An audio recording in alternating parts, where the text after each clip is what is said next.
the effort was the only thing that I'm not aware of anything else but that at that time. Now, in peacetime or something, I imagine it's a wholly, After Point Blank and The Dirty Dozen, Lee Marvin wasn't just another face in Hollywood. He was a powerhouse with an aura that screamed authority. His rugged stare and no-nonsense attitude made him a force nobody could ignore. But behind all that silver screen glory, there was no real brotherhood among Hollywood's leading men. Just fake smiles and hidden grudges. Word on the street is that a bombshell list recently surfaced exposing 7 actors Marvin absolutely couldn't stand. These weren't just co-workers, they were his supposed ride-or-die crew, the ones who claimed to have his back. Instead, they threw shade behind his back, hijacked his best moments, and fought tooth and nail to steal his spotlight. Things got so ugly that studios eventually banned some of them from ever sharing a set with him again. Before we dive into the mess, hit that subscribe button. It takes a second and helps keep this wild ride going. Because trust me, once you hear who made that list, you'll never look at these stars the same way again. Sitting right at the top, none other than John Wayne, the so-called all-American icon himself. Marvin couldn't stand him, and their feud ran way deeper than anyone in Hollywood ever dared to admit. It all went down during the filming of The Comancheros in 1961. Wayne, full of swagger, was chatting with reporters and bragging about how he always tried to embody the American fighting spirit. But Marvin overheard, and he wasn't about to let that slide. Cameras were rolling when Marvin marched up and snapped, "You didn't fight! Don't talk like you did!" The entire room froze. Reporters went silent, and Wayne just stood there, stunned and speechless. Here's the thing, Marvin had actually fought in World War II. He'd been wounded in the Pacific, earning his scars the hard way, while Wayne spent those same years playing soldier on movie sets. That moment hit Wayne right where it hurt. He stormed off without a word, humiliated in front of the entire press crew. But that clash was just the beginning. Behind the scenes, their rivalry got even uglier. Wayne once tried to show Marvin how to hold a rifle properly, thinking he was doing him a favor. But Marvin wasn't having it. He shot back, loud enough for everyone to hear, "I learned mine at Saipan. Where were you?" The set went dead silent. You could have heard a camera reel stop spinning. That line hit deep. Marvin's knowledge came from real combat, not choreographed war scenes. Crew members later whispered that Wayne couldn't even look Marvin in the eye for the rest of the shoot. But the real breaking point came in 1965. Word spread that Wayne tried to push Marvin out of a major Western, telling studio execs that Marvin didn't represent true American values. What a bold move! When Marvin found out, he was furious. He told people on set, "He acts like a patriot, but lives like a coward." That wasn't a casual insult. It came from pure, deep-cutting resentment. To Lee Marvin, John Wayne's patriotic speeches felt like a slap in the face to every real soldier who'd ever bled for their country.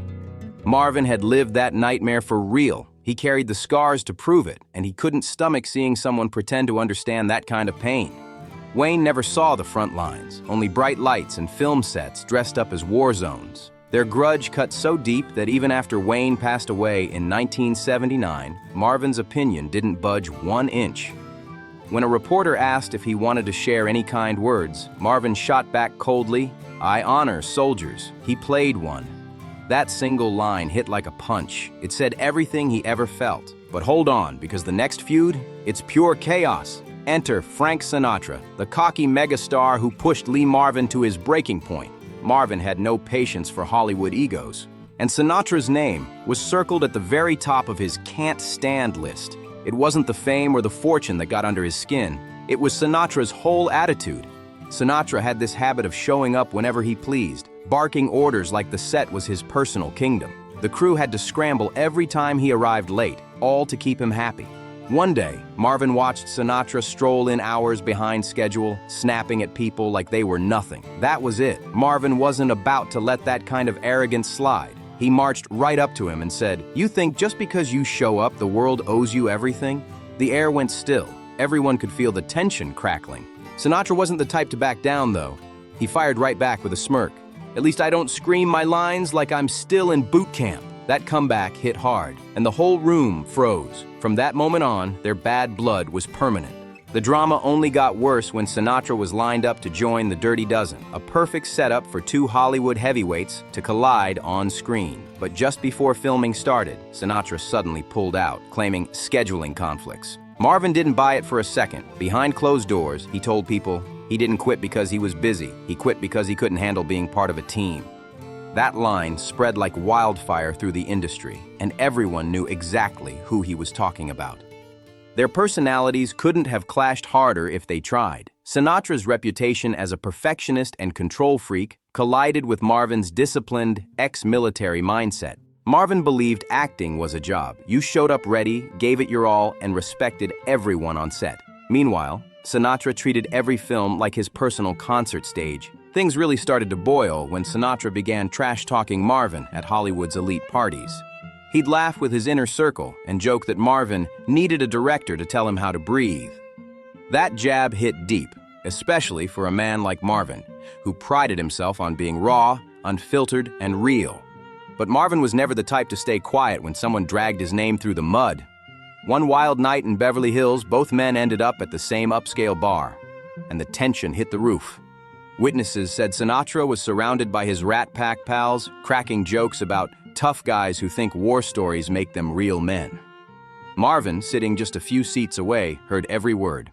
He slammed his glass down, stood up, and stormed right over. Locking eyes with Sinatra, he said, "You talk a big game, but when things get rough, you send someone else to fight your battles." Sinatra's crew jumped in before fists started flying, but that explosive face-off locked their hatred in stone. From that night forward, Marvin made one thing clear. He wouldn't touch any project if Sinatra's name was even whispered in the same conversation. That line in the sand never faded. People inside the studios later spilled that Marvin's grudge went way deeper than just attitude. He saw Sinatra as the symbol of everything fake about Hollywood's upper crust. To him, Frank was pampered, shielded, and completely out of touch with the grit of real life. Meanwhile, Sinatra couldn't stand Marvin's blunt honesty or battle-worn presence. He once sneered, calling Marvin a walking hangover in combat boots. That insult spread across Los Angeles faster than a headline scandal.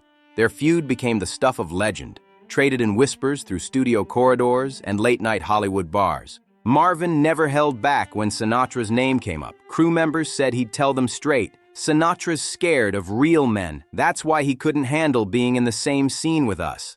That jab echoed like thunder across every backlot in town, and the wildest part, he meant every single word. When Sinatra eventually passed, Marvin didn't play the Hollywood sympathy game. Reporters pushed for a comment, but he shut it down cold with, "Sinatra was the guy who thought the world owed him a round of applause just for walking into a room. That's not the kind of man I respect." Brutal words, but exactly what everyone expected from him. To Marvin, this wasn't petty beef. It was a full-on clash of values. He couldn't stand entitlement, fake charm, or the celebrity ego trip that came with fame. Sinatra, meanwhile, couldn't wrap his head around why Marvin refused to show him the same deference other stars did.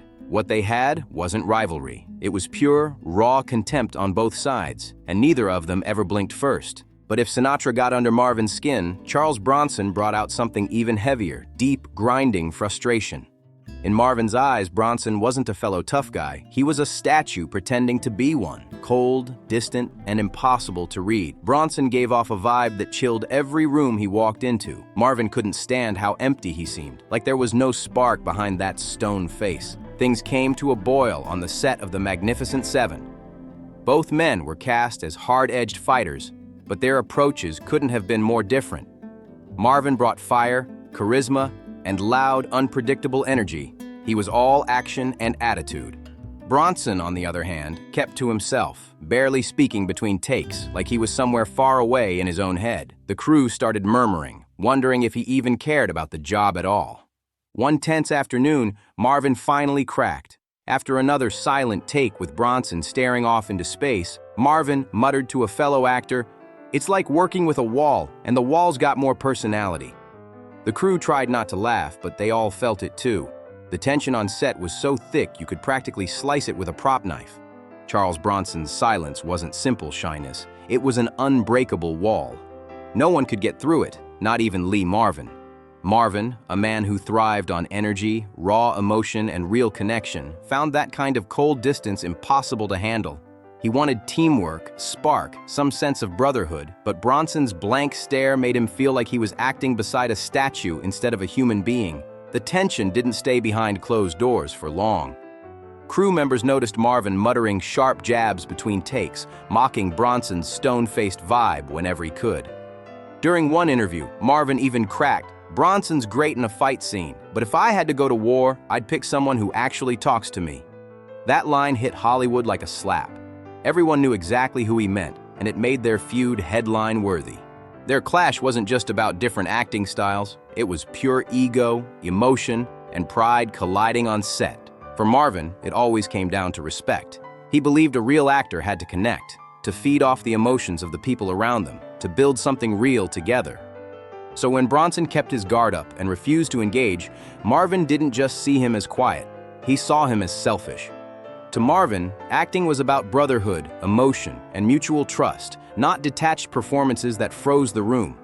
Bronson's icy attitude broke every code Marvin lived by, and it burned him up inside. But if Bronson tested Marvin's patience, the next man on his bad side shattered it completely. Robert Mitchum, the so-called lazy legend of Hollywood. If there was anyone who could get under Marvin's skin faster, it was Mitchum, the guy who treated film sets like a personal vacation spot. Marvin couldn't stand him from the very first moment he saw him stroll onto set, half awake, half drunk, and acting like he didn't have a care in the world. The fireworks went off during a late-night shoot in the early 60s. Mitchum showed up reeking of bourbon, eyes half open, script barely touched. Marvin stood there, watching him miss cue after cue, until finally he lost it. He stepped right up and barked, "You planning to act tonight, or sleep through the whole damn film?" Every head turned. No one had ever dared to check Mitchum like that. But Mitchum, he didn't even blink. He just smirked and said, "Relax, kid. The camera loves me." Either way, that smug grin was gasoline on Marvin's fire. It wasn't just Mitchum's arrogance that got to him. It was that he meant every word. Mitchum had a gift. He could coast through a scene half asleep and still come off cool and effortless on camera. That drove Marvin insane. He'd fought his way to respect through hard work and grit, while Mitchum breezed through Hollywood like it was nothing. To Marvin, that wasn't talent. It was laziness disguised as charm.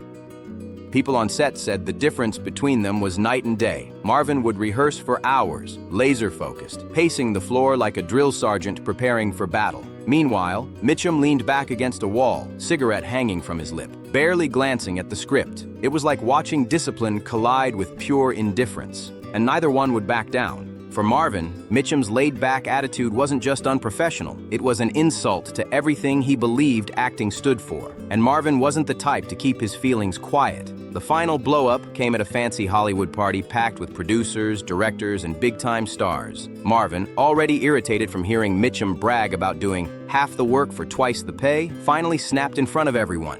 He pointed straight at him and growled, "Your whole career looks like you're sleepwalking." The crowd went silent, all eyes on Mitchum. But he didn't miss a beat. He smirked, raised his drink, and fired back. "At least I don't bark every line like I'm back in boot camp." The room froze. Nobody moved, nobody breathed. That moment sealed it.